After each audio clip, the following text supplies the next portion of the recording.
कितने लोग वोट लेना चाहते हैं हाथ उठाओ। देखो, अल्लाह को गवाह रखकर हाथ उठाना।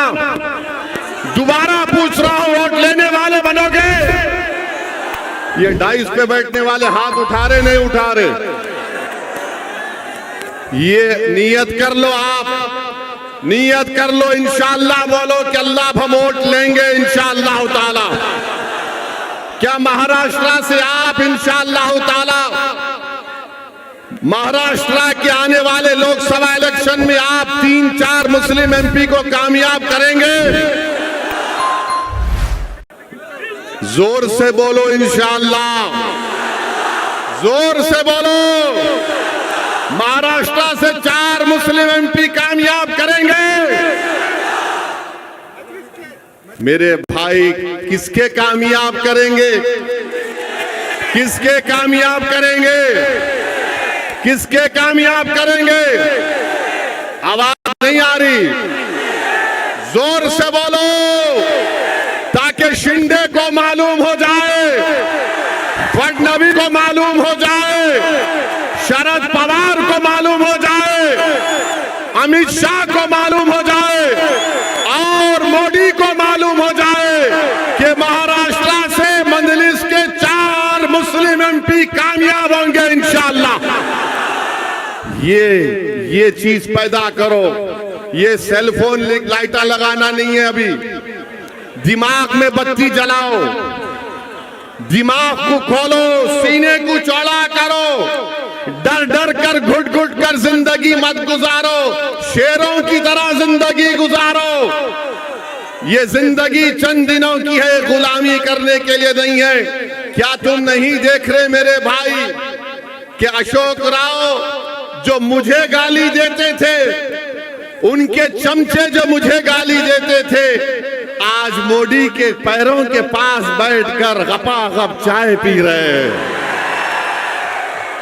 कल तक बी टीम बोलने वाले आज खुद मोदी के पास जाकर राज्यसभा की मेंबरशिप अशोक राव ले रहे हैं। मैं पूछना चाहता हूं, जो मुझ पर इल्जाम लगाते थे बी टीम का, अरे असली टीम तो तुम हो आरएसएस की, क्योंकि मैं सच्चाई को बयान कर रहा था तो तुमने मुझ पर इल्जाम लगाया। अब एक और मध्य प्रदेश का एक्स चीफ मिनिस्टर कमलनाथ, जिसको कहा गया कि इंदिरा गांधी का तीसरा बेटा, ये मैं नहीं कह रहा, उनका लीडर बोला, वो भी मुझे गाली देता था। अब सुना है कि वो भी जाने वाले हैं बीजेपी में। आप बताओ फिर कौन बी टीम है? कौन बी टीम है मेरे भाई? अजीत पवार के चमचे हम पर उंगलियां उठाते थे।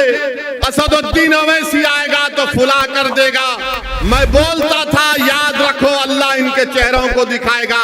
अब अजीत पवार किधर बैठे हैं? अजीत पवार उधर बैठ गए जाकर, और अजीत पवार बोल रहे कि मैं अपनी घरवाली को अपनी बहन के खिलाफ लड़ाऊंगा। अब आप बताओ ये क्या मामला हो रहा है महाराष्ट्र में? मेरे भाई, कांग्रेस के कई लोग बीजेपी में भाग रहे हैं।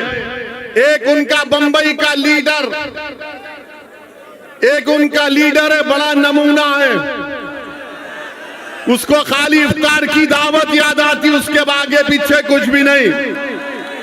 हैदराबाद को आया तो हैदराबाद में आकर बोलता था तेलंगाना के इलेक्शन में असदुद्दीन ओवैसी के हल्के में जलसा कराओ, मैं आऊंगा।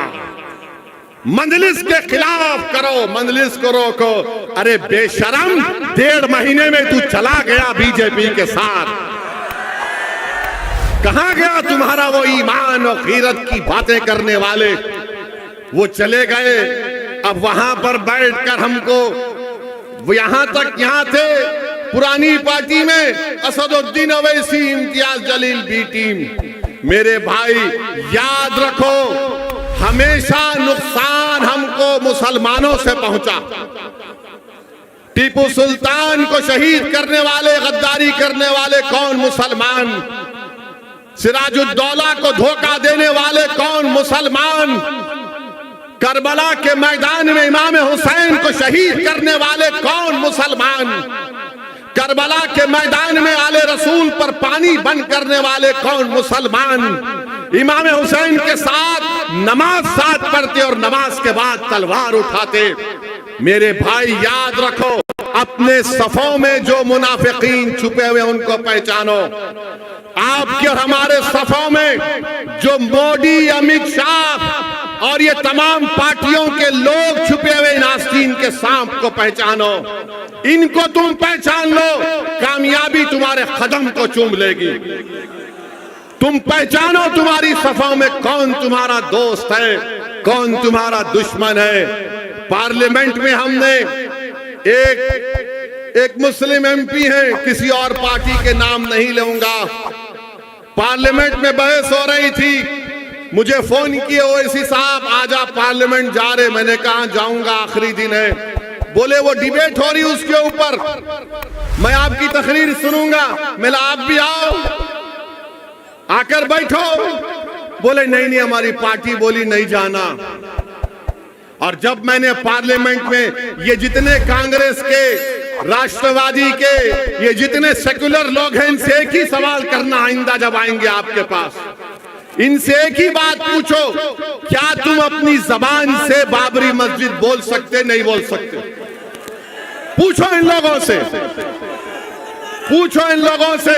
हम जब पार्लियामेंट में खड़े होकर बोले हमारा ईमान क्या है मुसलमानों का, एक जगह जिस जगह मस्जिद बन गई, मस्जिद है, रहेगी,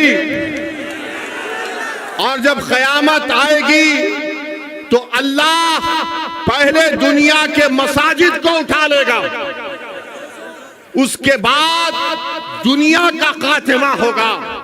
कैसे खात्मा होगा? मसाजिद उठाई जाएंगी, आसमान को चादर की तरह अल्लाह पलट देगा, समंदरों से आग निकलेगी, 6 महीने का बच्चा, उसके सर के बाल सफेद हो जाएंगे। ये क़यामत के आसारात हैं। आपसे कह रहा हूं, हमने बाबरी मस्जिद जिंदाबाद का नारा लगाया, अमित शाह के सामने नारा लगाया, बाबरी मस्जिद जिंदा है और रहेगी इंशाअल्लाह ताला। ये नहीं बोल सकेंगे।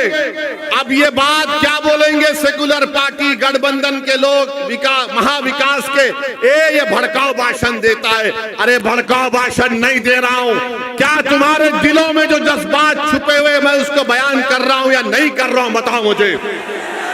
क्या तुम्हारे दिलों में बाबरी मस्जिद है या नहीं है? बताओ मुझे। तुम्हारे दिलों में तकलीफ है नहीं है बाबरी मस्जिद की? बताओ मुझे।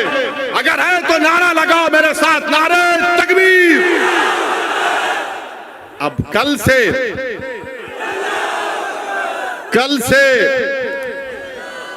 से ये तमाम तोते मैना शुरू हो जाएंगे। ओवैसी ऐसा नहीं बोलना था, ये क्या बोल रहा, ये क्या जरूरत थी? हो गया ना, ये सब खत्म करो, भूल जाओ, आगे बढ़ो। अरे तू अपने बाप को, अपनी अम्मा को नहीं भूल सकता तो मैं अपनी मस्जिद को भूलूंगा? भूल जाना है, खत्म कर। क्या कितना 30 साल हो गया? अरे 30 साल नहीं। यहूदी क्या करते? हिटलर ने 6 मिलियन 60 लाख यहूदियों को कत्ल किया। कब किया? 1930 में। हम 2024 में आ गए। हर साल यहूदी जू हॉलोकॉस्ट को याद रखते हैं, तो भारत के मुसलमानों को भी 6 दिसंबर को याद रखना पड़ेगा। अगर तुम 6 दिसंबर को भूल जाओगे, नौजवानों तुम नहीं देखे हम देखे, अगर तुम 6 दिसंबर को भूल जाओगे तो खुदा ना खास्ता तुम्हारी जिंदगी में फिर 6 दिसंबर ना हो जाए। खुदा ना खास्ता तुम्हारी जिंदगियों में फिर 6 दिसंबर ना हो जाए।